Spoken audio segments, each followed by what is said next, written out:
Au Bénin, l'immatriculation des motos à 2 et à 3 roues est un impératif. Cette décision, qui ne date pas du régime de la rupture, a du plomb dans l'aile.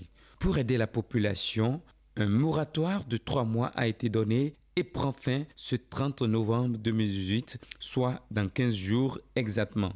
En dépit de ce délai de grâce, on enregistre toujours des plaintes. Nous savons que c'est important, c'est pour notre bien de faire les plaques pour pouvoir éviter des cas de vol de moto, tout ça là. Mais la situation actuelle du pays ne nous permet pas vraiment d'être en règle.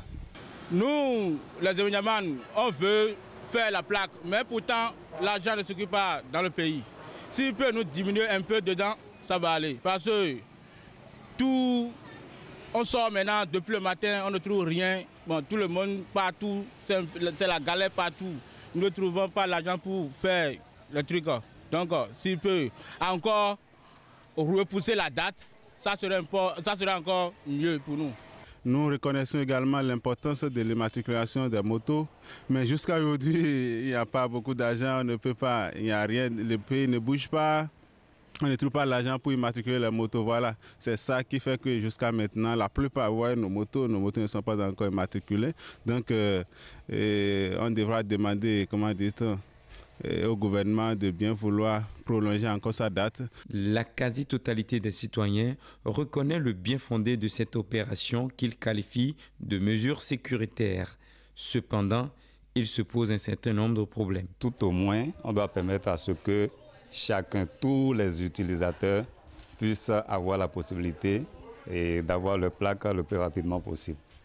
Quand on demande aux gens d'avoir les plaques et qu'on met le lieu d'immatriculation, mais le lieu d'attribution des plaques à un endroit qui est très loin des villes et de certains villages, il sera très difficile. Et donc à décentraliser ça, envoyer ça dans chaque lieu de commune et dans chaque chef-lieu de commune pour que ça puisse se faire de manière facile. Non seulement il n'y a pas l'argent, mais il y a aussi, pour ceux qui ont déposé, il y a tellement de monde là-bas que, surtout à Savin, nous on est à Savin, il y a de la distance qui ne sait pas, il faut aller déposer ça à Dassa, tout ça là, c'est de la tracasserie pour la population, voilà. Imaginez-vous, depuis 1 an environ, des gens ont déjà déposé et qui n'ont pas encore reçu leur plaque. Comment vous voulez que cela fasse? C'est-à-dire qu'il y a encore une lenteur dans le traitement de ces histoires-là. Donc, plus c'est plus proche de la population, il sera plus facile alors à ceux-là de l'avoir. Certains citoyens ne voient pas de bon œil la répression imminente et se montrent moralistes dans une opinion suggestive.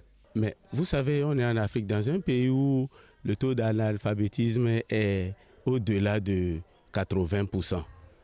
On doit aller avec beaucoup de modération. Il y a des motos là de nos grands-parents qui datent de 25 ans.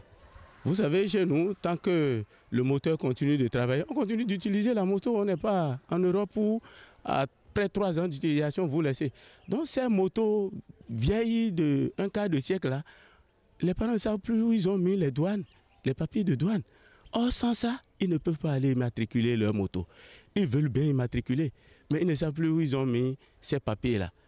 Moi, j'aurais proposé, j'aurais souhaité qu'on commence par les grossistes désormais. C'est-à-dire, on arrête à un niveau, là, et on dit, vous qui importez là, les grossistes, pour vendre désormais, on doit incorporer ça là-dedans, les frais pour l'immatriculation de la moto. Et petit à petit, vous verrez, on n'aura plus de motos sans immatriculation. C'est comme le problème avec les motos à 4 temps.